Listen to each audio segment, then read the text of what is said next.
আসসালামু আলাইকুম। সকালবেলা যখন আম গাছ নিচে আসা হয় তখন সবচাইতে সুন্দর লাগে এই বিষয়গুলা। এই যে আম নিচ থেকে পড়ে ফেটে ফেটে আছে, তো এখানে অনেক বেশিরভাগ গাছেই হচ্ছে এভাবে আম পড়ে থাকে। এই যে তবে বেশিরভাগই ফেটে যায়, ব্যবহার করার মতো থাকে না। এই যে আরেকটা আম গাছ, ভালোই বড় সাইজের আম হয়েছে। বেশিরভাগই হচ্ছে এই যে পড়ে আছে। বাড়িতে আসা সবচেয়ে আনন্দ মুহূর্ত এই জিনিসগুলাই, যে আম কুড়িয়ে নেওয়া। তো যেদিন হচ্ছে এবার মামার বাড়ির আম কুড়াতে বলতে এগুলাই পেয়েছে, এখন পর্যন্ত পাকা আম হয় নাই, এগুলাই এই সাইজেরই আম। আর কিছু কিছু গাছের আম একটু বড় হয়েছে, যে এখানেও বেশিরভাগ আম এই যে ময়লা হয়ে গেছে। এগুলো একটু বড় সাইজের আম ছিল। পুরা এই এরিয়াটাই হচ্ছে পুরো আম গাছ, আর ফাঁকে ফাঁকে কিছু সুপারি গাছ। সবগুলাতে মোটামুটি আম ধরেছে, সবগুলা গাছেই। আবার কিছু কিছু আম হচ্ছে পুকুর পাড়ে পড়ে যায়, পুকুর পাড়টাতে কিছু আম পড়ে থাকে। এখনও যদি হেঁটে দেখি যে আম পড়ে আছে।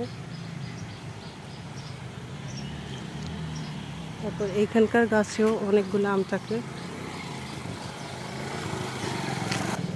এখানেও আম পড়ে পড়ে আছে। যত দূর হাঁটা যায় সব আম। এগুলো আবার ফেটে যায় না, মোটামুটি সাইজও বড় আম।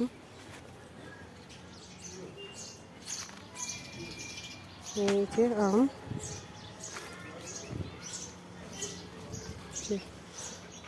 পালা মুরগি, মোরগ,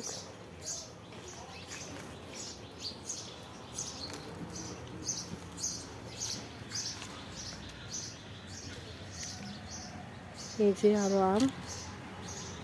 যদিও এখন ঝড়ের দিন না, এখন বৃষ্টির দিনও না, গরমের দিন।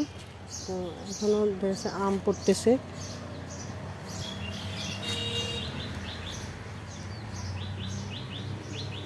এই যে এই সাইজের আম, বেশিরভাগ সাইজের আমগুলো হচ্ছে এরকম।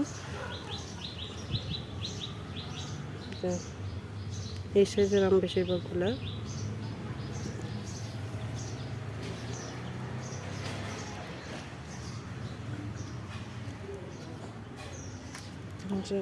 এখানেও কিছু আম ফেটে গেছে। ভিতরে বিটগুলা, মানে আটি, যেটা এখন আটি বাঁধে নাই।